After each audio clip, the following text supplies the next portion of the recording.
Hello ಸ್ನೇಹಿತರೆ. ಏನು ನಮ್ಮ Karnataka state government teachers recruitment ಇದೆ. ಸೊ ಅದರಿಂದ ಇವತ್ತು ಅಂದರೆ ದಿನಾಂಕ 17/8/2026 ಒಂದು ಅಭ್ಯರ್ಥಿಗಳಿಗೆ ಮಾರ್ಗದರ್ಶಿ ಅಂತ ಒಂದು ನೋಟಿಫಿಕೇಶನ್ ರಿಲೀಸ್ ಮಾಡಿದ್ದಾರೆ. ಸೊ ಇದರಲ್ಲಿ ಏನೇನು ಡೀಟೇಲ್ಸ್ ಇದೆ ನಾವು ನೋಡೋಣ ಇದರಲ್ಲಿ. ಸೊ ಒಂದನೇದು ಆಯ್ಕೆ ಪ್ರಾಧಿಕಾರಗಳಿಂದ ಅಧಿಸೂಚನೆಗಳು ಅಂತಿದೆ. ಆಯಾ ಜಿಲ್ಲಾ ಮತ್ತು ವಿಭಾಗ ಮಟ್ಟದಲ್ಲಿ ಆಯ್ಕೆ ಪ್ರಾಧಿಕಾರಗಳು ನೇಮಕಾತಿ ಅಧಿಸೂಚನೆಗಳನ್ನು ಹೊರಡಿಸಿರುವರು. ಅವುಗಳು ಪೂರ್ಣ ವಿವರಗಳನ್ನು ಒಳಗೊಂಡಿರುತ್ತವೆ. ಅವುಗಳನ್ನು ಓದಿ ಅರ್ಥೈಸಿಕೊಳ್ಳುವುದು, ಅವುಗಳಲ್ಲಿ ನೀಡಿರುವ ಎಲ್ಲ ಸೂಚನೆಗಳು ಮತ್ತು ಮಾಹಿತಿಯನ್ನು ಅನುಸರಿಸುವುದು ಅಂತ ಹಾಕಿದೆ. ಸೊ ಅಂದರೆ ಈಗ ಏನಾಗಿದೆ, ಡಿವಿಷನ್ ಲೆವೆಲಲ್ಲಿ ಮತ್ತು ಡಿಸ್ಟಿಕ್ ಲೆವೆಲಲ್ಲಿ ಏನು ನೋಟಿಫಿಕೇಶನ್ ಆಗಿದೆ. ಸೊ ಅದನ್ನು ನೀಟಾಗಿ ಓದ್ಕೊಳ್ಳಿ, ಅದರಲ್ಲೆಲ್ಲ ಡೀಟೇಲ್ಸ್ ಕೊಟ್ಟಿದ್ದಾರೆ ಅಂತ ತಿಳಿಸಿದ್ದಾರೆ. ಒಂದನೇ ಪಾಯಿಂಟು. ಎರಡನೇ ಪಾಯಿಂಟ್ ಏನು ತೋರಿಸ್ತಾರೆ ಇಲ್ಲಿ ಅಂದರೆ ಟೋಟಲ್ ಪೋಸ್ಟ್ಗಳನ್ನ ತೋರಿಸ್ತಾ ಇದ್ದಾರೆ ಇಲ್ಲಿ. ಸೊ PST ಮತ್ತು PE ಟೀಚರ್ಸು ಗ್ರೇಡ್ 2. ಸೊ ಅದರಲ್ಲಿ ಟೋಟಲ್ ಪೋಸ್ಟ್ ಬಂದು ನಾರ್ತ್ ಕರ್ನಾಟಕ 150 ಇದೆ ಆ್ಯಂಡ್ ಕಲ್ಯಾಣ ಕರ್ನಾಟಕ 900 ಪೋಸ್ಟ್ ಇದೆ. ಸೊ ಟೋಟಲ್ ಆಗಿ 1050 ಪೋಸ್ಟ್ ತೋರಿಸಿದ್ದಾರೆ. ಅದಾದಮೇಲೆ GPT ಮತ್ತು CST. ಸೊ ಇಲ್ಲಿ ಟೋಟಲ್ ಆಗಿ ಏನು ಪೋಸ್ಟ್ಗಳು ತೋರಿಸಿದ್ದಾರೆ 9000 ತೋರಿಸಿದ್ದಾರೆ. ಅದಾದಮೇಲೆ ಇದು ಅಸಿಸ್ಟೆಂಟ್ ಮಾಸ್ಟರು ಮತ್ತು PE ಟೀಚರ್ಸ್ ಗ್ರೇಡ್ 1. ಸೊ ಇದರಲ್ಲಿ ಟೋಟ್ಲು ಎಲ್ಲ ಡಿವಿಷನ್ಸ್ ವೈಸ್ ಸೇರಿಕೊಂಡು 4950 ಪೋಸ್ಟ್ ಇದೆ. ಸೊ ಟೋಟಲ್ ಆಗಿ ಪೋಸ್ಟ್ ಬಂದು 15000 ಪೋಸ್ಟ್ ಅಂತ ತೋರಿಸಿದ್ದಾರೆ. ಸೊ ಅದಾದಮೇಲೆ ಅರ್ಜಿ ಸಲ್ಲಿಸುವಿಕೆ ಅಂತ ತೋರಿಸ್ಬಿಟ್ಟು ಅಪ್ಲಿಕೇಶನ್ ಹಾಕೋಕ್ಕೆ ಡೇಟ್ಸ್ನ ಕೊಟ್ಟಿದ್ದಾನೆ. 18ನೇ ತಾರೀಕು ಅಂದರೆ ನಾಳೆಯಿಂದ ಶುರುವಾಗುತ್ತೆ ಆ್ಯಂಡ್ ನೆಕ್ಸ್ಟ್ ಮಂತು 7ನೇ ತಾರೀಕುವರೆಗೂ ಇರುತ್ತೆ ಅಂತ ಕೊಟ್ಟಿದ್ದಾರೆ. ಸೊ ಅಭ್ಯರ್ಥಿಯು ಆನ್ಲೈನ್ ಮೂಲಕ ಅರ್ಜಿ ಸಲ್ಲಿಸುವುದು ಬಹಳ ಮಹತ್ತರವಾದ ಕಾರ್ಯವಾಗಿದೆ. ಇದನ್ನು ಅಭ್ಯರ್ಥಿ ಸ್ವತಃ ಉಪಸ್ಥಿತರಿದ್ದು ಅತ್ಯಂತ ಜಾಗರೂಕತೆಯಿಂದ ಮಾಡಬೇಕು. ಸೊ ಕ್ಯಾಂಡಿಡೇಟೇ ಮಾಡಬೇಕು ಅಂತ ಹೇಳ್ತಾನೆ. ಅರ್ಜಿ ಸಲ್ಲಿಸುವಾಗ ಎಲ್ಲ ದಾಖಲೆಗಳು ಸಿದ್ಧವಿರಿಸಿಕೊಂಡು ನಂತರ ಅಂಕಣಗಳನ್ನು ಒಂದೊಂದಾಗಿ ತುಂಬಬೇಕು. ಅಂದರೆ ಎಲ್ಲ ಡೀಟೇಲ್ಸು ಡಾಕ್ಯುಮೆಂಟ್ಸ್ ಎಲ್ಲ ಇಟ್ಕೊಂಡು ನೀವೇನು ಮಾಡಬೇಕಾಗುತ್ತೆ, ಅಪ್ಲಿಕೇಶನ್ ಹಾಕಬೇಕು ಅಂತ ಹೇಳ್ತಾನೆ. ಸೊ ಅದಾದಮೇಲೆ ಅರ್ಜಿ ಸಲ್ಲಿಸಲು ಆರಂಭಿಸುವ ಮುನ್ನ ಆಯಾ ಹುದ್ದೆಗಳಿಗೆ ಸಂಬಂಧಿಸಿದಂತೆ ಆಯಾ ಆಯ್ಕೆ ಪ್ರಾಧಿಕಾರಗಳಿಗೆ ಹೊರಡಿಸಿರುವ ಅಧಿಸೂಚನೆ ಅತ್ಯಂತ ಜಾಗರೂಕತೆಯಿಂದ ಓದಿ ಮನನ ಮಾಡಿಕೊಂಡು ಸೂಕ್ತ ನಿರ್ಧಾರಗಳನ್ನು ಕೈಗೊಂಡು ನಂತರ ಅರ್ಜಿ ಸಲ್ಲಿಸಬೇಕು. ಯಾವುದೇ ಗಡಿಬಿಡಿ ಗೊಂದಲ ಸಂದೇಹಗಳನ್ನು ಹೊಂದಿ ಈ ಕಾರ್ಯವನ್ನು ಮಾಡಬಾರ್ದಾಗಿ ಸೂಚಿಸಿದೆ. ಸೊ ಅಂದರೆ ಏನು ನೋಟಿಫಿಕೇಶನ್ ಆಗಿದೆ, ಡಿಸ್ಟಿಕ್ ಇರ್ಬೋದು, ಡಿವಿಷನಿಂದ ಇರ್ಬೋದು, ನೀಟಾಗಿ ಓದ್ಕೊಂಡು ಆಮೇಲೆ ಅಪ್ಲಿಕೇಶನ್ ಹಾಕಿ ಅಂತ ಹೇಳ್ತಾರೆ. ಒಬ್ಬ ಅಭ್ಯರ್ಥಿಯು ಒಂದು ಅರ್ಜಿಯನ್ನು ಮಾತ್ರ ಸಲ್ಲಿಸಲು ಅವಕಾಶವನ್ನು ನೀಡಲಾಗಿದ್ದು, ತುಂಬ ಇಂಪಾರ್ಟೆಂಟ್ ಇದು. ಒಂದೇ ಒಂದು ಅಪ್ಲಿಕೇಶನ್ ಮಾತ್ರ ಹಾಕಬೇಕು. ಸೊ ಅದರಲ್ಲಿ ನೀವೇನು ಮಾಡ್ಬೋದು, ಎಲ್ಲ ಪೋಸ್ಟ್ಗೂ ನೀವು ಎಲಿಜಿಬಲ್ ಇದ್ದರೆ ಎಲ್ಲ ಪೋಸ್ಟ್ಗೂ ಒಂದೇ ಅಪ್ಲಿಕೇಶನಲ್ಲಿ ಹಾಕ್ಬೋದು ಅಂತ ಎರಡನೇ ಪಾಯಿಂಟ್ ಹೇಳುತ್ತೆ. ಒಂದು ಅರ್ಜಿಯಲ್ಲಿ PST PET grade 1, CST GPT AM ಮತ್ತು PET ಗ್ರೇಡ್ ಹುದ್ದೆಗಳಿಗೆ ಅರ್ಜಿ ಸಲ್ಲಿಸಲು ಅವಕಾಶವನ್ನು ಕಲ್ಪಿಸಲಾಗಿದೆ. ಒಬ್ಬ ಅಭ್ಯರ್ಥಿಯು ವಿಧ ವಿಧವಾದ ಕೇಡರ್ಗಳ ಹುದ್ದೆಗಳಿಗೆ ಅರ್ಜಿ ಸಲ್ಲಿಸಲು ಅರ್ಹತೆಯನ್ನು ಹೊಂದಿದ್ದಲ್ಲಿ ಬೇರೆ ಬೇರೆ ಜಿಲ್ಲೆಗಳ ಈ ಹುದ್ದೆಗಳಿಗೆ ಅರ್ಜಿ ಸಲ್ಲಿಸಲು ಬಯಸಿದ್ದಲ್ಲಿಯೂ ಒಂದೇ ಅರ್ಜಿಯಲ್ಲಿ ಅರ್ಜಿ ಸಲ್ಲಿಸಬಹುದಾಗಿದೆ. ಅಂದರೆ ನೀವು ಬೇರೆ ಡಿಸ್ಟಿಕ್ಕಿಗೂ ಅಪ್ಲೈ ಮಾಡ್ಬೋದು. ಅಂದರೆ ನೀವೇನು ಮಾಡ್ಬೋದು, ಒಂದೇ ಅಪ್ಲಿಕೇಶನಲ್ಲಿ ಅಪ್ಲೈ ಮಾಡ್ಬೋದು ಅಂತ ಹೇಳ್ತಾನೆ. ಅದಾದಮೇಲೆ ಸಾಮಾನ್ಯವಾಗಿ ಅರ್ಜಿ ಸಲ್ಲಿಸುವಾಗ ಅಭ್ಯರ್ಥಿಗಳು ಹೆಸರಿನ ಕಾಗುಣಿತ ದೋಷಗಳನ್ನು ಸಾಕಷ್ಟು ಮಾಡುತ್ತಿರುವುದು ಕಂಡುಬಂದಿದೆ. ಅದರೊಂದಿಗೆ ಜಾತಿ, ವರ್ಗ, ಪ್ರವರ್ಗ, ಲಿಂಗ, RD ನಂಬರ್, ಮೀಸಲಾತಿ ವಿವರಗಳು ಇತ್ಯಾದಿ ತುಂಬುವಾಗ ತಪ್ಪು ಮಾಡುತ್ತಿರುವುದು ಗಮನಿಸಲಾಗಿದೆ. ಈ ಬಗ್ಗೆ ಜಾಗ್ರತೆ ವಹಿಸುವುದು. ಅಂದರೆ ಎಲ್ಲ ಡೀಟೇಲ್ಸ್ ಫಿಲ್ ಮಾಡುವಾಗ ಅವ್ರು ಏನು ಹೇಳ್ತಿದ್ದಾರೆ, ಕ್ಯಾಂಡಿಡೇಟ್ ಹೆಸರು ಹಾಕೋವಾಗೂ ತಪ್ಪು ಮಾಡ್ತಿದ್ದಾರೆ. ಯಾವುದೇ ಕಾರಣಕ್ಕೂ ಇದನ್ನು ಮಾಡಬೇಡಿ, ಅದನ್ನು ನೀಟಾಗಿ ಫಿಲ್ ಮಾಡಿ ಅಂತ ಹೇಳ್ತಾನೆ. ಅರ್ಜಿ ಸಲ್ಲಿಸಲು ಲಿಂಕ್ ಕೊಟ್ಟಿದ್ದಾರೆ. ಆ ಲಿಂಕ್ ಮುಖಾಂತರ ನಾವು ಏನು ಮಾಡ್ಬೋದು, ಅಪ್ಲಿಕೇಶನ್ ಹಾಕ್ಬೋದು. ಫಸ್ಟ್ ನಾವು ಏನು ಮಾಡಬೇಕು ಅಂತ ಹೇಳ್ತಾನೆ, ರಿಜಿಸ್ಟರ್ ಮಾಡಬೇಕು. ನ್ಯೂ ಯೂಸರ್ ಎಂಬ ಬಟನ್ ಒತ್ತಿ ರಿಜಿಸ್ಟರ್ ಮಾಡ್ಕೊಳ್ಬೇಕು ಅಂತ ಹೇಳ್ತಾನೆ. ಆಮೇಲೆ ಲಾಗಿನ್ ಕ್ರೆಡೆನ್ಷಿಯಲ್ಸ್ಗಳನ್ನು ತಪ್ಪದೇ ಬರೆದಿಟ್ಟುಕೊಳ್ಳುವುದು. ನೀವೇನು ID ಮತ್ತು ಪಾಸ್ವರ್ಡ್ ಇರ್ತೀರಾ ಅದನ್ನು ಬರೆದಿಟ್ಕೋಬೇಕು ಅಂತ ಹೇಳ್ತಾರೆ. ಜೊತೆಗೆ ಇದೇನಾದರೂ ಮಿಸ್ ಆಯಿತು ಅಂದರೆ, ನೀವೇನಾದರೂ ಮರ್ತೋದ್ರಿ ಅಂದರೆ ಯಾವುದೇ ಕಾರಣಕ್ಕೂ ನಾವು ಆಫೀಸಿಂದ ಹೆಲ್ಪ್ ಮಾಡಲ್ಲ. ನೀವು ಫರ್ಗಟ್ ಪಾಸ್ವರ್ಡ್ ಅಂತಿರುತ್ತೆ, ಅದರಿಂದನೇ ನೀವೇನು ಮಾಡಬೇಕು, ನಿಮ್ಮ ಲಾಗಿನ್ ಕ್ರೆಡೆನ್ಷಿಯಲ್ನ ರಿಟ್ರೀವ್ ಮಾಡ್ಕೋಬೇಕು ಅಂತ ಹೇಳ್ತಾರೆ. ನೆಕ್ಸ್ಟು ಲಾಗಿನ್ ನೋಂದಣಿ ಸೃಷ್ಟಿಸಿದ ನಂತರ ಅಭ್ಯರ್ಥಿಗಳು ಯೂಸರ್ ನೇಮ್ ಪಾಸ್ವರ್ಡ್ ನಮೂದಿಸಿ ಲಾಗಿನ್ ಆಗಬೇಕು. ಅಭ್ಯರ್ಥಿಗಳು ಮುಂದಿನ ಹಂತದಲ್ಲಿ ವೈಯಕ್ತಿಕ ವಿವರ, ಮೀಸಲಾತಿ ವಿವರ, ವೃತ್ತಿಪರ ಶಿಕ್ಷಣ ವಿದ್ಯಾರ್ಹತೆ ವಿವರ, ಶಿಕ್ಷಕ ಅರ್ಹತಾ ಪರೀಕ್ಷೆ ವಿವರ, ಅರ್ಜಿ ಸಲ್ಲಿಸುತ್ತಿರುವ ಹುದ್ದೆಗಳ ವಿವರ ತುಂಬಬೇಕಾಗುತ್ತದೆ. ಈ ಕಾರ್ಯವನ್ನು ಅತ್ಯಂತ ಜಾಗರೂಕತೆಯಿಂದ ಮಾಡುವುದು. ಅಭ್ಯರ್ಥಿಗಳು ದಾಖಲೆಗಳ ನಿಖರತೆ ಮತ್ತು ನೈಜತೆಗಾಗಿ ಇತರ ಇಲಾಖೆಗಳ ಸಹಭಾಗಿತ್ವದಲ್ಲಿ ದಾಖಲೆಗಳು ಮತ್ತು ಅಂಕಿಅಂಶಗಳನ್ನು ಸಹಜ ಸ್ಮರಣಕ್ಕೆ ಅವಕಾಶ ಕಲ್ಪಿಸಲಾಗಿದೆ. ಆದರೂ ಅಭ್ಯರ್ಥಿಗಳು ಅತ್ಯಂತ ಜಾಗರೂಕತೆಯಿಂದ ಈ ಕಾರ್ಯವನ್ನು ಮಾಡುವುದು. ಅಂದರೆ ಎಲ್ಲ ಡೀಟೇಲ್ಸ್ ಏನು ನಿಮ್ಮ ಎಜುಕೇಷನಲ್ ಕ್ವಾಲಿಫಿಕೇಷನ್ ಎಲ್ಲ ಡೀಟೇಲ್ಸು ಅವ್ರು ಏನು ಮಾಡ್ತಾರೆ, ಆನ್ಲೈನಲ್ಲಿ ರಿಟ್ರೀವ್ ಮಾಡ್ಕೋತಾರೆ. ಬಟ್ ಆದರೂ ಕೂಡ ನೀವೇನು ಮಾಡಬೇಕು ಅಂತ ಹೇಳ್ತಾನೆ, ಇದನ್ನು ಜಾಗರೂಕತೆಯಿಂದ ಫಿಲ್ ಮಾಡಬೇಕು ಅಂತ ಹೇಳ್ತಾನೆ. ಕೆಲವು ವಿಶ್ವವಿದ್ಯಾಲಯಗಳು ಅಂಕಪಟ್ಟಿಗಳಲ್ಲಿ ಅಂಕಗಳಿಗೆ ಬದಲಾಗಿ ಗ್ರೇಡ್ ನಮೂದಿಸಲಾಗಿದ್ದು, ಅಂಥ ಸಂದರ್ಭದಲ್ಲಿ ಸಂಬಂಧಪಟ್ಟ ವಿಶ್ವವಿದ್ಯಾಲಯದ ನಿಯಮಾನುಸಾರ ಗ್ರೇಡನ್ನು ಅಂಕಗಳಿಗೆ ಪರಿವರ್ತಿಸಿ ನಿಗದಿತ ಅಂಕಣಗಳಲ್ಲಿ ಅಂಕಗಳನ್ನು ಭರ್ತಿ ಮಾಡುವುದು. ಸಂಬಂಧಿತ ಬೋರ್ಡ್ ವಿಶ್ವವಿದ್ಯಾನಿಲಯಗಳ ಗ್ರೇಡ್ನಿಂದ ಅಂಕಗಳಿಗೆ ಅಳವಡಿಸಲಾಗುವ ಅಂಕ ಪರಿವರ್ತನಾ ಪಟ್ಟಿಯನ್ನು ಆಯಾ ಬೋರ್ಡ್ ವಿಶ್ವವಿದ್ಯಾಲಯಕ್ಕೆ ಪ್ರಕಟಿಸಿವೆ. ಸೊ ಈಗ ಏನು ಹೇಳ್ತಾರೆ, ಕೆಲವೊಂದು ಯೂನಿವರ್ಸಿಟಿಗಳು ಗ್ರೇಡ್ ಕೊಟ್ಟಿರ್ತಾರೆ, ಇನ್ಸ್ಟೆಡ್ ಆಫ್ ಮಾರ್ಕ್ಸು ಗ್ರೇಡ್ ಕೊಟ್ಟಿರ್ತಾರೆ. ಅದನ್ನು ನೀವೇನು ಮಾಡಬೇಕು, ಮಾರ್ಕ್ಸಿಗೆ ಕನ್ವರ್ಟ್ ಮಾಡಬೇಕು. ಕನ್ವರ್ಟ್ ಮಾಡಿಕೊಂಡು ಆ ಯೂನಿವರ್ಸಿಟಿಯಿಂದ ಏನು ಮಾಡಬೇಕಾಗತ್ತೆ, ಸರ್ಟಿಫಿಕೇಟ್ನ ತೊಗೋಬೇಕಾಗತ್ತೆ ಅಂತ ಹೇಳ್ತಾರೆ. ತುಂಬ ಇಂಪಾರ್ಟೆಂಟು ಯಾರಿಗೆ ಗ್ರೇಡಲ್ಲಿ ಕೊಟ್ಟಿದ್ದಾರೆ ಅಂತ. ಆಮೇಲೆ ಕೆಲವು ವಿಶ್ವವಿದ್ಯಾಲಯಗಳಲ್ಲಿ ಕೆಲವು ವಿಷಯಗಳನ್ನು, ಅಂದರೆ ಎಕ್ಸಾಂಪಲ್ ಏನು ಕೊಡ್ತಾನೆ, constitution of India, computer fundamentals, ಇದನ್ನೆಲ್ಲ ಓದಬೇಕಾಗಿರುತ್ತೆ. ಈ ವಿಷಯಗಳ ಅಂಕಗಳನ್ನು ಒಟ್ಟು ಅಂಕಗಳಿಗೆ ಪರಿಗಣಿಸಿದ್ದಲ್ಲಿ, ಅಂದರೆ ಈ ಒಂದು ಸಬ್ಜೆಕ್ಟ್ಸ್ದು ಮಾರ್ಕ್ಸ್ ಏನಾದರೂ ತೊಗೊಂಡಿದ್ರೆ, ಅಂದರೆ ಟೋಟಲ್ ಮಾರ್ಕ್ಸಿಗೆ ತೊಗೊಂಡಿದ್ರೆ, ಅದನ್ನು ಕೂಡ ನೀವೇನು ಮಾಡಬೇಕಾಗತ್ತೆ, ಆನ್ಲೈನ್ ಅಪ್ಲಿಕೇಶನ್ ಹಾಕೋವಾಗ ಅದನ್ನು ಸೇರಿಸಿ ಎಂಟ್ರಿ ಮಾಡಬೇಕಾಗತ್ತೆ ಅಂತ ಹೇಳ್ತಾನೆ. ಪದವಿಯ BEd ಎಲ್ಲ ವರ್ಷಗಳ ಸೆಮಿಸ್ಟರ್ಗಳ ಅಂಕಪಟ್ಟಿಗಳಲ್ಲಿ ನಮೂದಿಸೋದಾದ ಗರಿಷ್ಠ ಅಂಕಗಳನ್ನು ಹಾಗೂ ಪಡೆದ ಅಂಕಗಳನ್ನು ಪರಿಗಣಿಸಲಾಗುವುದು. ಅಂದರೆ ನಿಮ್ಮ ಮಾರ್ಕ್ಸ್ ಕಾರ್ಡಲ್ಲಿ ಏನು ಮ್ಯಾಕ್ಸಿಮಮ್ ಮಾರ್ಕ್ಸು ಮತ್ತು ಒಬ್ಟೈನ್ಡ್ ಮಾರ್ಕ್ಸು ಮೆನ್ಷನ್ ಮಾಡಿರ್ತಾರೆ, ಅದನ್ನು ಇವ್ರು ಏನು ಮಾಡ್ತಾರೆ, ಪರಿಗಣಿಸಲಾಗುವುದು ಅಂತ ಹೇಳ್ತಾರೆ. ಆದ್ದರಿಂದ ಅಭ್ಯರ್ಥಿಗಳು ಆನ್ಲೈನ್ ಅರ್ಜಿ ಭರ್ತಿ ಮಾಡುವಾಗ ಹುದ್ದೆಗೆ ಪದವಿ, BEd ಇನ್ನಿತರ ನಿಗದಿತ ಶೈಕ್ಷಣಿಕ ವಿದ್ಯಾರ್ಥಿಯ ಅಂಕಪಟ್ಟಿಗಳಲ್ಲಿರುವ ಸೂಚನೆಗಳನ್ನು ಪರಿಗಣಿಸಿ ಗರಿಷ್ಠ, ಪಡೆದ ಅಂಕಗಳು ಮತ್ತು ಶೇಕಡಾವಾರು ಅಂಕಗಳನ್ನು ಲೆಕ್ಕಾಚಾರ ಮಾಡಿ ಆನ್ಲೈನ್ ಅರ್ಜಿಯಲ್ಲಿ ನಮೂದಿಸಬೇಕು. ಇದೇ ಕ್ರಮವನ್ನು ಕೊರೋನಾ ವ್ಯಾಧಿಯ ಅವಧಿಯಲ್ಲಿ ಅನುಸರಿಸಿದ ನೀತಿಗೂ ಅನುಸರಿಸುವುದು. ಅಂದರೆ ಮಾರ್ಕ್ಸ್ ಕಾರ್ಡಲ್ಲಿ ಎಂಟ್ರಿ ಮಾಡಿರ್ತಾರೆ ಅದೇ ನಾವು ತೊಗೊಳ್ಳೋದು ಅಂತ ಹೇಳ್ತಾರೆ. ಇವನ್ ಇನ್ ಕೇಸ್ ಕೊರೋನಾದಲ್ಲಿ ಏನು ಆಗಿತ್ತು ಅದೇ ಮಾರ್ಕ್ಸ್ನ ನಾವು ಏನು ಮಾಡ್ತೀವಿ, ಮ್ಯಾಕ್ಸಿಮಮ್ ಮಾರ್ಕ್ಸು ಮತ್ತು ಒಬ್ಟೈನ್ಡ್ ಮಾರ್ಕ್ಸ್ನ ತೊಗೋತೀವಿ ಅಂತ ಹೇಳ್ತಾನೆ. ನೆಕ್ಸ್ಟ್, ಅಭ್ಯರ್ಥಿಗಳು ತಮ್ಮ ಇತ್ತೀಚಿನ ಪಾಸ್ಪೋರ್ಟ್ ಅಳತೆಯ ಭಾವಚಿತ್ರ, ಅಂದರೆ ಮ್ಯಾಕ್ಸಿಮಮ್ ಸೈಜ್ 50 KB ಕೊಡ್ತಾನೆ passport size, recent passport size ಅಂತ ಹೇಳ್ತಿದ್ದಾರೆ, ಮತ್ತು ಸಿಗ್ನೇಚರ್, ಸೊ ಅದು ಕೂಡ ಮ್ಯಾಕ್ಸಿಮಮ್ 50 KB ಅಂತ ಹೇಳ್ತಾರೆ. ಸ್ಕ್ಯಾನ್ ಮಾಡಿ ಅರ್ಜಿಯೊಂದಿಗೆ ಅಪ್ಲೋಡ್ ಮಾಡುವುದು ಕಡ್ಡಾಯವಾಗಿದೆ. ಇದು ಮಾಡಲೇಬೇಕು. ಅಧಿಸೂಚನೆಯಲ್ಲಿ ನಿಗದಿಪಡಿಸಿರುವಂತೆ ನಿಗದಿತ ಶುಲ್ಕವನ್ನು ಅರ್ಜಿಯೊಂದಿಗೆ ಪಾವತಿಸುವುದು ಕಡ್ಡಾಯವಾಗಿದೆ. ಸೊ ಫೀಸ್ ಪೇ ಮಾಡಬೇಕು. ಆ್ಯಂಡ್ ಫೀಸ್ ಪೇ ಮಾಡೋಕ್ಕೂ ಕೂಡ ಏನು ಕೊಟ್ಟಿದ್ದಾರೆ, ಆನ್ಲೈನ್ ಮೂಲಕನೇ ಪೇ ಮಾಡಬೇಕು ಅಂತ ಕೊಟ್ಟಿದ್ದಾರೆ. ಸೊ ಇಂಟರ್ನೆಟ್ ಬ್ಯಾಂಕಿಂಗ್ ಇರ್ಬೋದು, ಕ್ರೆಡಿಟ್ ಡೆಬಿಟ್ ಕಾರ್ಡ್ ಇರ್ಬೋದು, ಅಥವಾ ಬ್ಯಾಂಕ್ ಚಲನ್ ಮೂಲಕವೇ ಪಾವತಿಸತಕ್ಕದ್ದು. ಅಂದರೆ ಬ್ಯಾಂಕ್ ಚಲನ್ನು ನೀವು ಚಲನ್ ಡೌನ್ಲೋಡ್ ಮಾಡಿಕೊಂಡು ಅದನ್ನು ಬ್ಯಾಂಕಲ್ಲಿ ಹೋಗಿ ಪೇ ಮಾಡ್ಬೋದು ಅಂತ ಹೇಳ್ತಾರೆ. ಇನ್ನು ಯಾವುದೇ ರೂಪದಲ್ಲಿ ಶುಲ್ಕ ಪಾವತಿಸಲು ಅವಕಾಶವಿರುವುದಿಲ್ಲ. ಶುಲ್ಕ ಪಾವತಿಸಿದ್ದಲ್ಲಿ ಅರ್ಜಿ ಸಲ್ಲಿಕೆ ಪ್ರಕ್ರಿಯೆ ಪೂರ್ಣಗೊಳ್ಳದು. ಫೀ ಕಟ್ಟಿಲ್ಲ ಅಂದರೆ ನೀವು ಅಪ್ಲಿಕೇಶನ್ ಆಗ್ದಂಗಲ್ಲ. ಸೊ ಫೀಸ್ ಕಟ್ಟಿದ ಮೇಲೆ ಏನಾಗುತ್ತೆ, ಅಪ್ಲಿಕೇಶನ್ ಕಂಪ್ಲೀಟ್ ಆಗುತ್ತೆ. ನೆಕ್ಸ್ಟ್, ಪ್ರತಿ ಹಂತದಲ್ಲೂ ಅಗತ್ಯವಿರುವ ಅಧಿಕೃತ ಮಾಹಿತಿಯ ದಾಖಲೆಗಳನ್ನು ಎಚ್ಚರಿಕೆಯಿಂದ ಮೊದಲೇ ಸಿದ್ಧಪಡಿಸಿಟ್ಟುಕೊಂಡು ಸರಿಯಾದ ಮಾಹಿತಿ ಭರ್ತಿ ಮಾಡಿರುವುದನ್ನು ಖಾತ್ರಿಪಡಿಸಿಕೊಂಡು ನಂತರವೇ ಆನ್ಲೈನ್ ಅರ್ಜಿಗಳನ್ನು ಪೂರ್ಣಗೊಳಿಸಿ ಸಬ್ಮಿಟ್ ಮಾಡುವುದು. ಕರೆಕ್ಟಾಗಿ ಡೀಟೇಲ್ಸ್ ಎಂಟ್ರಿ ಮಾಡಿದಿರೋ ಇಲ್ಲ ಅಂತ ಕ್ರಾಸ್ ಚೆಕ್ ಮಾಡ್ಕೊಂಡು ಆಮೇಲೆ ಏನು ಮಾಡಿ ಸಬ್ಮಿಟ್ ಮಾಡಿ ಅಂತ ಹೇಳ್ತಾರೆ. ಸೊ ಸಬ್ಮಿಟ್ ಮಾಡಿದ್ಮೇಲೆ ಏನು ಮಾಡೋಕ್ಕಾಗಲ್ಲ, ಮತ್ತೆ ನೀವು ಯಾವುದೇ ಕಾರಣಕ್ಕೂ ಅಪ್ಲಿಕೇಶನ್ನ ತಿದ್ದುಪಡಿ ಮಾಡಲು ಅವಕಾಶವಿರುವುದಿಲ್ಲ ಅಂತ ಹೇಳ್ತಾರೆ. ಸೊ ಹಂಗಾಗಿ ನೀವೇನು ಮಾಡಬೇಕು, ಡೀಟೇಲ್ಸ್ನ ಕರೆಕ್ಟಾಗಿ ಫಿಲ್ ಮಾಡಿ ಆಮೇಲೆ ಸಬ್ಮಿಟ್ ಕೊಡಬೇಕು. ಅದಾದಮೇಲೆ ಏನು ಮಾಡಿ ಅಂತಾನೆ, ಕಡ್ಡಾಯವಾಗಿ ಅಪ್ಲಿಕೇಶನ್ ಪ್ರಿಂಟ್ ತೆಗೆದಿಟ್ಕೊಳ್ಳಿ ಅಂತ ಹೇಳ್ತಾರೆ. ಅರ್ಜಿಯಲ್ಲಿನ ಮಾಹಿತಿಗಳು ದೋಷಪೂರಿತ ಹಾಗೂ ತಪ್ಪಾಗಿದ್ದಲ್ಲಿ ಅಭ್ಯರ್ಥಿಗಳೇ ಸಂಪೂರ್ಣವಾಗಿ ಜವಾಬ್ದಾರರಾಗಿರುತ್ತಾರೆ ಹಾಗೂ ಅಂಥ ಅರ್ಜಿಗಳನ್ನು ತಿರಸ್ಕರಿಸಲಾಗುವುದು. ಸೊ ಇಂಪಾರ್ಟೆಂಟು, ಏನಾದರೂ ನೀವು ಮಿಸ್ಟೇಕ್ಸ್ ಮಾಡಿದ್ರೆ ನೀವು ಜವಾಬ್ದಾರಿ, ನಿಮ್ಮ ಅಪ್ಲಿಕೇಶನ್ನ ರಿಜೆಕ್ಟ್ ಮಾಡ್ತೀವಿ ಅಂತ ಹೇಳ್ತಾರೆ. ಆನ್ಲೈನ್ ಅರ್ಜಿಯ ಮೂಲಕ ನೀಡಿರುವ ಮಾಹಿತಿಗಳನ್ನೇ ಆಧಾರವಾಗಿಟ್ಟುಕೊಂಡು ಅಭ್ಯರ್ಥಿಗಳ ನೇಮಕಾತಿ ಪ್ರಕ್ರಿಯೆಯನ್ನು ನಡೆಸುವುದರಿಂದ ಯಾವುದೇ ಹಂತದಲ್ಲಿ ಅಪೂರ್ಣ, ಅಸ್ಪಷ್ಟ, ತಪ್ಪು ಮಾಹಿತಿ ನೀಡಿದಲ್ಲಿ ಅಭ್ಯರ್ಥಿಗಳೇ ಸಂಪೂರ್ಣ ಹೊಣೆಗಾರರಾಗಿದ್ದಾರೆ ಹಾಗೂ ಅಂಥವರ ಅಭ್ಯರ್ಥಿತ್ವವನ್ನು ರದ್ದುಪಡಿಸಲಾಗುವುದು. ನೀವು ಏನೋ ತಪ್ಪು ಎಂಟ್ರಿ ಮಾಡಿಬಿಡ್ತೀರಾ ಆನ್ಲೈನ್ ಅಪ್ಲಿಕೇಶನಲ್ಲಿ, ಆಮೇಲೆ ನಮ್ಮ ಹತ್ರ ಕರೆಕ್ಟ್ ಡಾಕ್ಯುಮೆಂಟ್ಸ್ ಇದೆ ಅಂತ ತೋರಿಸಿದ್ರೆ ಅವ್ರು ಯಾವುದೇ ಕಾರಣಕ್ಕೂ ಒಂದು ಅಕ್ಸೆಪ್ಟ್ ಮಾಡಲ್ಲ ಅಂತ ಹೇಳ್ತಾರೆ. ನೀವೇನು ಅಪ್ಲಿಕೇಶನ್ ಹಾಕೋವಾಗ ಆನ್ಲೈನಲ್ಲಿ ಇನ್ಫಾರ್ಮೇಷನ್ ಕೊಟ್ಟಿರ್ತೀರಾ ಅದೇ ಇನ್ಫಾರ್ಮೇಷನ್ ನಾವು ತೊಗೊಳ್ಳೋದು. ಹಂಗಾಗಿ ನೀವು ತಪ್ಪು ಹಾಕಿದ್ರೆ ನೀವು ಜವಾಬ್ದಾರರು, ನಿಮ್ಮ ಅಪ್ಲಿಕೇಶನ್ ರಿಜೆಕ್ಟ್ ಮಾಡ್ತೀವಿ ಅಂತ ಹೇಳ್ತಾರೆ. ಅರ್ಜಿಯಲ್ಲಿ ನಮೂದಿಸಿರುವ ಮೊಬೈಲ್ ಸಂಖ್ಯೆ ಮತ್ತು ಇಮೇಲ್ ವಿಳಾಸ, ಅಂಚೆ ವಿಳಾಸ, ಆಧಾರ್ ಸಂಖ್ಯೆ, ಭಾವಚಿತ್ರ, ಸಹಿ ಇತ್ಯಾದಿ ಸ್ವತಃ ಅಭ್ಯರ್ಥಿಯದ್ದೇ ಆಗಿರತಕ್ಕದ್ದು. ಅವು ನೈಜತೆಯಿಂದ ಕೂಡಿದ್ದಲ್ಲಿ ಅಂತ ನೇಮಕಾತಿ ಪ್ರಕ್ರಿಯೆ ಮುಗಿಯುವ ಮೊದಲು ಬದಲಾವಣೆ ಮಾಡಿದಲ್ಲಿ ಆಗಬಹುದಾದ ಅಡ್ಡ ಪರಿಣಾಮಗಳಿಗೆ ಅಭ್ಯರ್ಥಿಗಳೇ ಹೊಣೆಗಾರರಾಗಿರುತ್ತಾರೆ. ಸೊ ನೀವು ಎಲ್ಲ ಡೀಟೇಲ್ಸು ನಿಮ್ಮದೇ ಕೊಡಬೇಕು ಅಂತ ಹೇಳ್ತಾರೆ, ಬೇರೆ ಯಾರ್ದು ಕೊಡಬಾರ್ದು. ನೀವೇನಾದ್ರು ಇನ್ ಕೇಸ್ ಕೊಟ್ಟು ಮಧ್ಯದಲ್ಲಿ ಏನಾದ್ರು ಚೇಂಜ್ ಮಾಡ್ಕೊಂಡ್ರೆ ಅದರಿಂದ ಏನು ಸಮಸ್ಯೆ ಆದರೂ ನೀವು ಜವಾಬ್ದಾರರು ಅಂತ ಹೇಳ್ತಾರೆ. ಆನ್ಲೈನ್ ಅರ್ಜಿಯಲ್ಲಿ ಮೀಸಲಾತಿ ಸೌಲಭ್ಯಕ್ಕಾಗಿ ಇರುವ ಅಂಕಣವನ್ನು ಮೀಸಲಾತಿ ಬಯಸುವ ಅಭ್ಯರ್ಥಿಗಳು ಕಡ್ಡಾಯವಾಗಿ ಭರ್ತಿ ಮಾಡತಕ್ಕದ್ದು. ಅಂದರೆ ರಿಸರ್ವೇಷನ್ ಕ್ಲೈಮ್ ಮಾಡ್ತಾ ಇದ್ರೆ ಅದನ್ನು ಫಿಲ್ ಮಾಡಲೇಬೇಕು. ಅಂಕಣವನ್ನು ಖಾಲಿ ಬಿಟ್ಟಲ್ಲಿ ಅಥವಾ ತಪ್ಪಾಗಿ ನಮೂದಿಸಿದಲ್ಲಿ ಅದರಿಂದ ಆಗುವ ತೊಂದರೆಗಳಿಗೆ ಅಭ್ಯರ್ಥಿಗಳು ನೇರ ಹೊಣೆಗಾರರಾಗಿರ್ತಾರೆ. ಸೊ ಅಂದರೆ ಯಾವುದೇ ಆಗಲಿ ಡೀಟೇಲ್ಸ್ನ ಕರೆಕ್ಟಾಗಿ ನೋಡಿ ಎಂಟ್ರಿ ಮಾಡಿ ಅಂತ ಹೇಳ್ತಾರೆ. ಅದರಲ್ಲೂ ಪರ್ಟಿಕ್ಯುಲರ್ ರಿಸರ್ವೇಷನ್ ಅಂತ ಹೇಳ್ತಾರೆ. ನೆಕ್ಸ್ಟು, ಮುದ್ರಿತ ಅರ್ಜಿ ಒಂದು ವೇಳೆ ಕಳೆದು ಹೋದಲ್ಲಿ, ಪ್ರಿಂಟ್ ತೊಗೊಂಡಿದ್ದ ಅಪ್ಲಿಕೇಶನ್ ಏನಾದ್ರು ಕಳೆದು ಹೋದಲ್ಲಿ ನೀವೇನು ಮಾಡ್ಬೋದು, ಯೂಸರ್ ID ಮತ್ತು ಪಾಸ್ವರ್ಡ್ನ ಎಂಟ್ರಿ ಮಾಡಿ ಮತ್ತೇನು ಮಾಡ್ಬೋದು, ಪ್ರಿಂಟ್ನ ತೊಗೋಬೋದು. ಆನ್ಲೈನ್ ಅರ್ಜಿಯಲ್ಲಿ ನಮೂದಿಸಿದ ಅಭ್ಯರ್ಥಿ ಎಲ್ಲ ವಿವರಗಳು ಸಮರ್ಪಕವಾಗಿವೆ ಎಂದು ದೃಢಪಡಿಸಿಕೊಂಡು ಘೋಷಣೆ ನೀಡಿದ ನಂತರದಲ್ಲಿ ಯಾವುದೇ ಬದಲಾವಣೆಗೆ ಅವಕಾಶ ಇರುವುದಿಲ್ಲ. ಒಂದ್ಸರಿ ನೀವು ಸಬ್ಮಿಟ್ ಮಾಡಿದ್ಮೇಲೆ ಮತ್ತೆ ಚೇಂಜಸ್ ಆಗಲ್ಲ. ಅಭ್ಯರ್ಥಿಗಳು ಅರ್ಜಿಗಳನ್ನು ಆನ್ಲೈನ್ ಮುಖಾಂತರವೇ ಸಲ್ಲಿಸಬೇಕು. ಸೊ ಇದು ಎಲ್ಲರಿಗೂ ಗೊತ್ತಿರೋದೇ, ಆನ್ಲೈನಲ್ಲಿ ಹಾಕಬೇಕು. ಬೇರೆ ಯಾವುದೋ ನೀವು ರೈಟಿಂಗಲ್ಲಿ ಕೊಡ್ತೀವಿ ಅದು ಮಾಡ್ತೀವಿ ಅಂದರೆ ಆಗಲ್ಲ.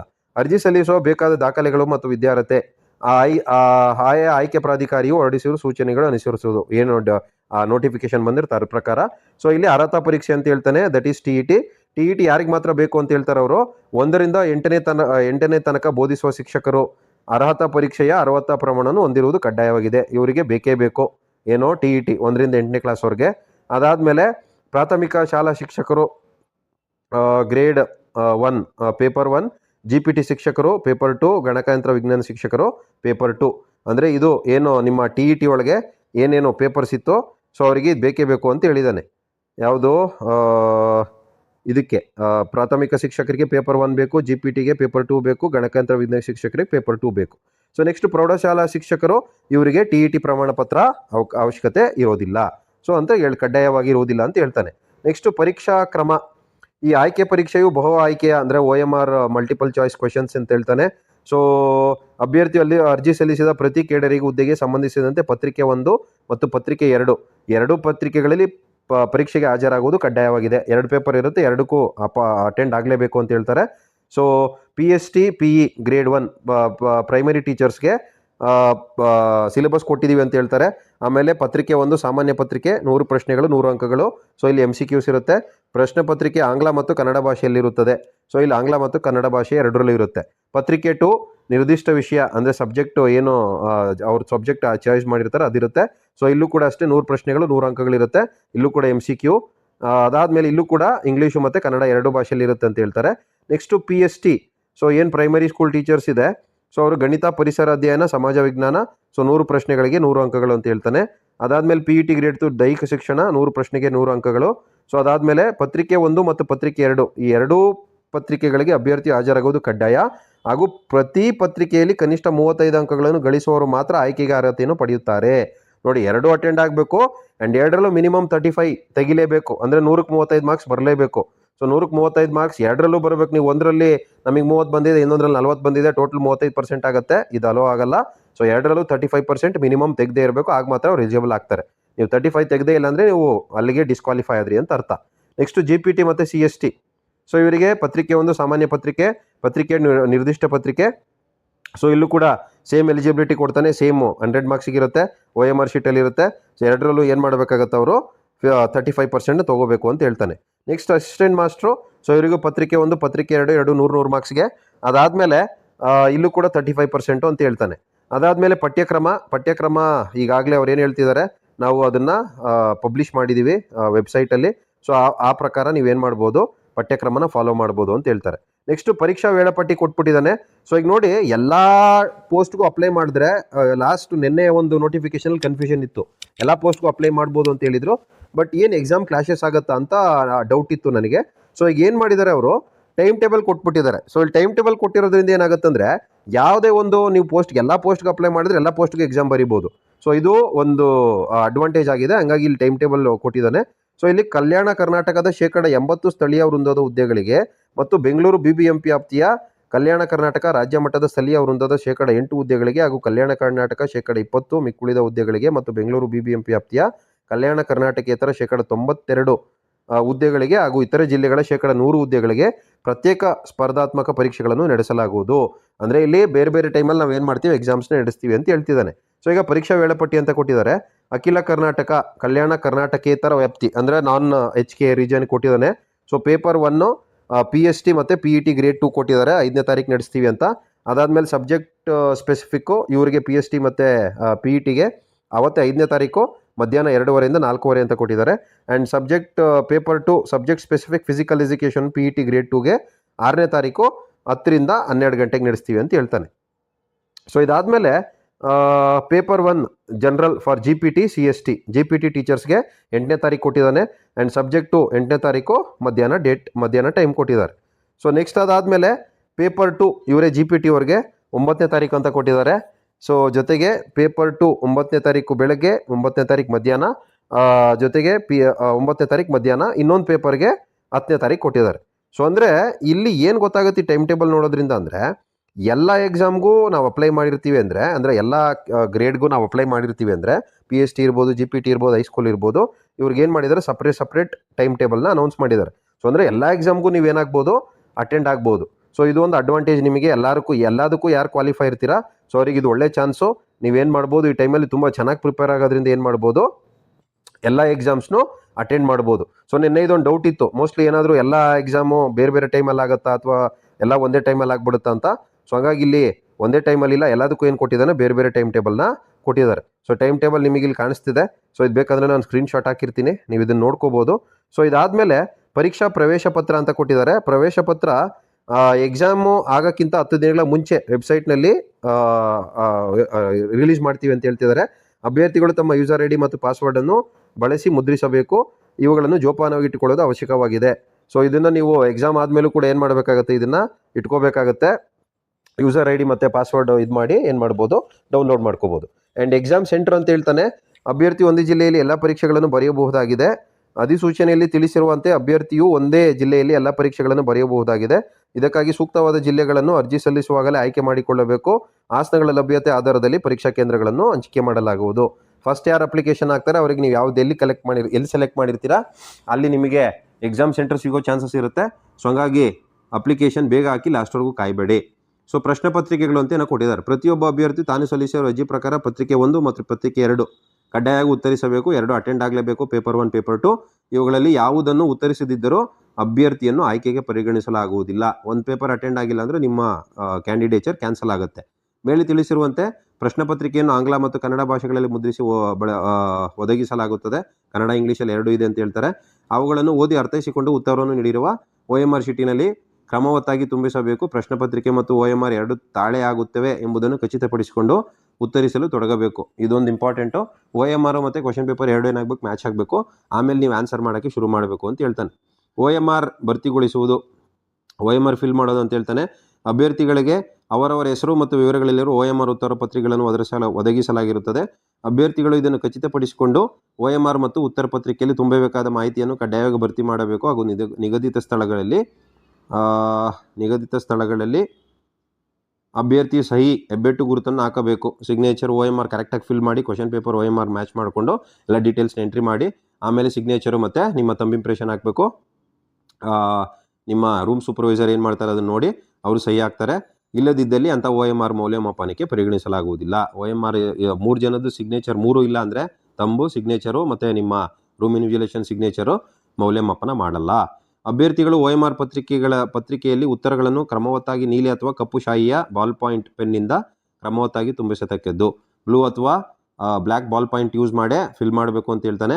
ಪ್ರಶ್ನೆ ಪತ್ರಿಕೆಯು ಪ್ರಶ್ನೆಯನುಸಾರ ನೀಡುವ 4 ಉತ್ತರಗಳಿಗೆ ಸರಿಯಾದ ಉತ್ತರವನ್ನು ಗುರುತಿಸಿ ದಾಖಲಿಸಲು OMR ಹಾಳೆಯಲ್ಲಿ ಪ್ರತಿ ಪ್ರಶ್ನೆಗೆ ಸಂಖ್ಯೆಗೆ ಎದುರಿಗೆ 4 ಖಾಲಿ ಅಂಡಾಕಾರಗಳನ್ನು ನೀಡಲಾಗುವುದು. OMR ಫಿಲ್ ಮಾಡೋದೆಲ್ಲ ನಿಮಗೆಲ್ಲ ಗೊತ್ತಿರುತ್ತೆ ಅನಿಸುತ್ತೆ. ಸೊ ಅದನ್ನು ನೋಡ್ಕೊಳ್ಳಿ. ಅದಾದಮೇಲೆ ಒಂದು ವೇಳೆ ಇವುಗಳಲ್ಲಿ ಯಾವುದನ್ನು ತುಂಬಿಸಲು ಬಯಸಿದ್ದಲ್ಲಿ ಇದೇ ಸಾಲಿನಲ್ಲಿ ಇರುವ 5ನೇ ಇದು ಒಂದು ಹೊಸದಾಗಿ ಮಾಡ್ತಿರೋದು. ಸೊ 5ನೇ ಆಪ್ಷನ್ ಕೂಡ ಇರುತ್ತೆ. ನಿಮ್ಗೆ ಯಾವುದು 4 ಆಪ್ಷನಲ್ಲಿ ಯಾವುದು ಆನ್ಸರ್ ಗೊತ್ತಿಲ್ಲಪ್ಪ, ನಾನು ಈ ಕ್ವಶನ್ ಬಿಡಬೇಕು ಅಂದ್ಕೊಂಡ್ರೆ ನೀವು ಬಿಡೋಂಗಿಲ್ಲ. ಸುಮ್ಮನೆ ನೀವೇನು ಮಾಡಬೇಕಾಗತ್ತೆ, 5ನೇ ರೌಂಡ್ ಮಾರ್ಕ್ನ ಫಿಲ್ ಮಾಡಬೇಕಾಗತ್ತೆ. ಇನ್ ಕೇಸ್ ನೀವು ಮಾಡಲಿಲ್ಲ ಅಂದ್ಕೊಳ್ಳಿ, ಸೊ ಆಗೇನಾಗುತ್ತೆ, ನೆಗೆಟಿವ್ ಮಾರ್ಕಿಂಗ್ ಕೊಡ್ತಾರೆ. ಹಂಗಾಗಿ ನಿಮಗೆ ಗೊತ್ತಿಲ್ಲ ಅಂದರೆ ನೀವೇನು ಮಾಡಬೇಕು, 5ನೇ ಆಪ್ಷನ್ನ ಫಿಲ್ ಮಾಡಬೇಕು. ಇನ್ ಕೇಸ್ ತಪ್ಪಾದರೆ ನೀವೇನು ಮಾಡಲೇ ಇಲ್ಲ ಅಂದ್ಕೊಳ್ಳಿ, ಆಗೇನಾಗುತ್ತೆ, ನೆಗೆಟಿವ್ ಮಾರ್ಕಿಂಗ್ ಹೋಗುತ್ತೆ. ಸೊ ಹಂಗಾಗಿ ನಿಮಗೆ ಗೊತ್ತಿದ್ರೆ ಆನ್ಸರ್ ಫಿಲ್ ಮಾಡಿ, ಗೊತ್ತಿಲ್ಲ ಅಂದರೆ ನೀವೇನು ಮಾಡ್ಬೋದು, ಇದಕ್ಕೆ ಹೋಗ್ಬೋದು. ಯಾವುದಕ್ಕೆ, 5th ಆಪ್ಷನ್ಗೆ. ಅಂದರೆ ಅಲ್ಲಿ ನೆಗೆಟಿವ್ ಮಾರ್ಕಿಂಗ್ ಅಂತ ಹೇಳ್ತಿಲ್ಲ ಅವರು, ನೀವು ಯಾವುದಕ್ಕೂ ಫಿಲ್ ಮಾಡಿಲ್ಲ ಅಂದರೆ ಏನು ಹೇಳ್ತಿದ್ದಾರೆ ಅವರು, ನಾವು 0.25 ಮಾರ್ಕ್ಸು ಕಟ್ ಮಾಡ್ತೀವಿ ಅಂತ ಹೇಳ್ತಿದ್ದಾರೆ. ಅಟ್ಲೀಸ್ಟ್ ರಾಂಗ್ ಆದರೂ ಸರಿ, ನೆಗೆಟಿವ್ ಮಾರ್ಕಿಂಗ್ ಇಲ್ಲ. ಬಟ್ ಏನು ಮಾಡಲೇಬೇಕು, ನೀವು 4ರಲ್ಲಿ ಒಂದು ಆಪ್ಷನ್ ಹಾಕಲೇಬೇಕು. ಹಾಕಲಿಲ್ಲ ಅಂದರೆ ಏನು ಮಾಡಬೇಕಾಗತ್ತೆ, ನೀವು ಲಾಸ್ಟ್ ಆಪ್ಷನ್ನ ಈ ಆಪ್ಷನ್ ಸೆಲೆಕ್ಟ್ ಮಾಡಬೇಕಾಗತ್ತೆ. ಇಲ್ಲ ಅಂದರೆ ಆಗ ಏನು ಮಾಡ್ತಾರೆ, 0.25 ಮಾರ್ಕ್ಸ್ನ ಕಟ್ ಮಾಡ್ತಾರೆ. ಸೊ ನೆಕ್ಸ್ಟು ಕೀ ಉತ್ತರಗಳ ಪ್ರಕಟಣೆ ಅಂದರೆ ಎಲ್ಲ ಇಲ್ಲೇ ತಿಳಿಸ್ಬಿಟ್ಟಿದ್ದಾರೆ. ಪರೀಕ್ಷೆ ಮುಗಿದ ನಂತರ ಉತ್ತರಗಳನ್ನು ವೆಬ್ಸೈಟ್ನಲ್ಲಿ ಪ್ರಕಟಿಸಲಾಗುತ್ತದೆ. ಇದಕ್ಕೆ ಆಕ್ಷೇಪ ಸಲ್ಲಿಸಲು 3 ದಿನ ಕಾಲಾವಕಾಶ ನೀಡಲಾಗುತ್ತದೆ. ಎಕ್ಸಾಮ್ ಆದಮೇಲೆ ಕೀ ಆನ್ಸರ್ಸ್ ರಿಲೀಸ್ ಮಾಡ್ತೀವಿ. ನೀವು ಏನಾದರೂ ನಿಮ್ಮ ಅಬ್ಜೆಕ್ಷನ್ಸ್ ಇದ್ದರೆ 3 ದಿನದಲ್ಲಿ ಹಾಕ್ಬೋದು ಅಂತ ಹೇಳ್ತಾರೆ. ನೆಕ್ಸ್ಟು ಆಕ್ಷೇಪಣೆಗಳನ್ನು ತಜ್ಞರು ಸಮಿತಿಯಿಂದ ಪರಿಶೀಲಿಸಿ ಅಂತಿಮ ಉತ್ತರಗಳನ್ನು ವೆಬ್ಸೈಟ್ನಲ್ಲಿ ಪ್ರಕಟಿಸಲಾಗುತ್ತದೆ. ನಿಮ್ದೇನಾದರೂ ಆಕ್ಷೇಪಣೆಗಳಿದ್ದರೆ ಸಲ್ಲಿಸಿದ ಮೇಲೆ ಅವ್ರು ಚೆಕ್ ಮಾಡಿ ಮತ್ತೆ ರಿವೈಸ್ಡ್ ಕೀ ಆನ್ಸರ್ಸ್ನ ಪ್ರಕಟಣೆ ಮಾಡ್ತಾರೆ. OMR ಉತ್ತರ ಪತ್ರಿಕೆಗಳ ಸ್ಕ್ಯಾನಿಂಗ್ ಮತ್ತು ಅಂಕಗಳ ಪ್ರಕಟಣೆ. ಪರೀಕ್ಷೆ ಮುಗಿದ ನಂತರದಲ್ಲಿ OMR ಉತ್ತರ ಪತ್ರಿಕೆಗಳನ್ನು ತಜ್ಞರಿಗೆ ಸ್ಕ್ಯಾನಿಂಗ್ ಮಾಡಿಸಿ ಪಡೆದ ಅಂಕಗಳನ್ನು ವೆಬ್ಸೈಟ್ನಲ್ಲಿ ಪ್ರಕಟಿಸಲಾಗುತ್ತದೆ. ಅಭ್ಯರ್ಥಿಗಳು ಅವರ ಯೂಸರ್ ಐ ಡಿ ಮತ್ತು ಪಾಸ್ವರ್ಡ್ ಬಳಸಿ ಅಂಕಗಳನ್ನು ಪರಿಶೀಲಿಸಬಹುದು. ಮತ್ತೆ ನೀವು ಮಾರ್ಕ್ಸ್ ನೋಡಬೇಕಾದ್ರೆ ಯೂಸರ್ ಐ ಡಿ ಪಾಸ್ವರ್ಡ್ ಹಾಕಿ ನೋಡಬೇಕು ಅಂತ ಹೇಳ್ತಾನೆ. ಮರುಮೌಲ್ಯಮಾಪನಕ್ಕೆ ಅವಕಾಶ ಇರುವುದಿಲ್ಲ, ರಿವ್ಯಾಲ್ಯೂಷನ್ಗೆ ಅವಕಾಶ ಇರುವುದಿಲ್ಲ. ಆಯ್ಕೆ ಪಟ್ಟಿ ಪ್ರಕಟಣೆ. ಸಂಬಂಧಿಸಿದ ಆಯ್ಕೆ ಪ್ರಾಧಿಕಾರವು ಆಯ್ಕೆ ಪಟ್ಟಿಯನ್ನು ಇಲಾಖಾ ವೆಬ್ಸೈಟ್ನಲ್ಲಿ ಪ್ರಕಟಿಸುವುದು. ಡಿಸ್ಟಿಕ್ಕಿಂದ ಅಥವಾ ಡಿವಿಷನಿಂದ ಆಯ್ಕೆಯ ಪಟ್ಟಿ ವೆಬ್ಸೈಟ್ನಲ್ಲಿ ಪ್ರಕಟಿಸ್ತಾರೆ. ನೇಮಕಾತಿ ಆದೇಶ ನೀಡುವುದು. ನೇಮಕಾತಿ ಪ್ರಾಧಿಕಾರವು ಚಾಲ್ತಿ ನಿಯಮಗಳಂತೆ ಪ್ರಕಟಿತ ಹುದ್ದೆಗಳಿಗೆ ತಕ್ಕಂತೆ ಅಭ್ಯರ್ಥಿಗಳ ಆಯ್ಕೆ ಮಾಡಿ, ಅಂದರೆ ಪೋಸ್ಟ್ಗೆ ತಕ್ಕಂಗೆ ಅವರು ಸೆಲೆಕ್ಷನ್ ಮಾಡಿ ದಾಖಲೆಗಳನ್ನು ಪರಿಶೀಲನೆ ನಡೆಸಿ ನೇಮಕ ಆದೇಶವನ್ನು ನೀಡುವುದು. ನಿಮ್ಮ ಡಾಕ್ಯುಮೆಂಟ್ಸ್ ಎಲ್ಲ ಚೆಕ್ ಮಾಡಿ ಆಮೇಲೆ ಏನು ಮಾಡೋದು, ನಿಮಗೆ ನಿಮ್ಮ ರಿಕ್ರೂಟ್ಮೆಂಟ್ ಆರ್ಡ್ರನ್ನು ಕೊಡ್ತಾರೆ. ಸೊ ಅದಾದಮೇಲೆ ಹೆಲ್ಪ್ಲೈನ್ ನಂಬರ್ಸ್ ಕೊಟ್ಟಿದ್ದಾರೆ. ಬೆಳಗ್ಗೆ 8ರಿಂದ ರಾತ್ರಿ 8ರವರೆಗೂ ಇದು ಕೆಲಸ ಮಾಡುತ್ತೆ ಅಂತ. ಈ ಒಂದು ಹೆಲ್ಪ್ಲೈನ್ ನಂಬರ್ಗಳು ಸಿಕ್ಕಾಪಟ್ಟೆ ಬ್ಯುಸಿ ಇರ್ತವೆ. ಹಂಗಾಗಿ ನೀವು ಯಾವುದೇ ಕಾರಣಕ್ಕೂ ಅಪ್ಲಿಕೇಶನ್ ಹಾಕುವಾಗ ತಪ್ಪು ಮಾಡ್ದೇನೆ ಡೀಟೇಲಾಗಿ ಇದನ್ನು ಓದ್ಕೊಂಡು ನೀವು ಅಪ್ಲಿಕೇಶನ್ ಹಾಕಬೇಕು. ಆಗ ಮಾತ್ರ ನಿಮಗೆ ನಿಮ್ಮ ನೀವು ಸೆಲೆಕ್ಷನ್ ಆಗೋಕ್ಕೆ ಇದು ಫಸ್ಟು ಒಂದು ಮೆಟ್ಲು. ಸೊ ಅದನ್ನು ಕರೆಕ್ಟಾಗಿ ಅಪ್ಲೈ ಮಾಡಿ ಸೆಲೆಕ್ಟ್ ಆಗಿ. ಸೊ ನಿಮಗೇನೇ ಡೀಟೇಲ್ಸ್ ಇನ್ನೂ ಬೇಕಾದರೂ ದಯವಿಟ್ಟು ನಾನು ನಂಬರ್ ಕೊಟ್ಟಿರ್ತೀನಿ, ಈ ನಂಬರ್ಗೆ ಕಾಂಟ್ಯಾಕ್ಟ್ ಮಾಡಿ. ಸೊ ನಾನು ನನ್ನ ಪರಿಚಯ ಹೇಳ್ತೀನಿ ನಿಮಗೆ. ನಾನು ಅವಿನಾಶ್ ಅಂತ. ನಾನು ಮೊರಾರ್ಜಿ PU ಕಾಲೇಜಲ್ಲಿ ಬಯಾಲಜಿ ಲೆಕ್ಚರರ್ ಆಗಿ ಸುಮಾರು 14 ವರ್ಷದಿಂದ ಕೆಲಸ ಮಾಡ್ತಾಯಿದ್ದೀನಿ. ಸೊ ನಿಮಗೆ ಏನಾದರೂ ಡೀಟೇಲ್ಸ್ ಬೇಕಂದರೆ ದಯವಿಟ್ಟು ಕಾಂಟ್ಯಾಕ್ಟ್ ಮಾಡಿ. ಆ್ಯಂಡ್ ಮುಂದೆ ಇದೇ ರೀತಿ ಏನು ಈ ಒಂದು ರಿಕ್ರೂಟ್ಮೆಂಟಿಗೆ ಸಂಬಂಧಪಟ್ಟಂಗೆ ನಾನು ಸೈನ್ಸ್ ಸಬ್ಜೆಕ್ಟಲ್ಲಿ ಏನೇನು ಸಿಲೆಬಸ್ ಇದೆ ಅದರ ಮೇಲೆ ವೀಡಿಯೋಸ್ ಮಾಡ್ತಾ ಹೋಗ್ತೀನಿ ನಿಮ್ಗೆ ಹೆಲ್ಪ್ ಆಗೋಕ್ಕೆ. ಸೊ ಅದೇ ಥರ ಇನ್ನೇನಾದರೂ ಇದ್ರ ಥರ ನೋಟಿಫಿಕೇಷನ್ಸ್ ಬಂದರೆ ಅದ್ರ ಬಗ್ಗೆ ಡೀಟೇಲ್ಸ್ ತಿಳಿಸ್ಕೊಡ್ತೀನಿ. ಸೊ ಹಾಗಾಗಿ ಈ ವಿಡಿಯೋದಲ್ಲಿ ಕೊಟ್ಟಿರೋ ಇನ್ಫಾರ್ಮೇಷನ್ ಇಷ್ಟ ಆದರೆ ಲೈಕ್ ಮಾಡಿ, ಶೇರ್ ಮಾಡಿ, ಆ್ಯಂಡ್ ನನ್ನ ಚಾನಲ್ ಸಬ್ಸ್ಕ್ರೈಬ್ ಮಾಡಿ ಅಂತ ಹೇಳ್ತಾ ಥ್ಯಾಂಕ್ ಯು. ಜೈ ಹಿಂದ್, ಜೈ ಕರ್ನಾಟಕ.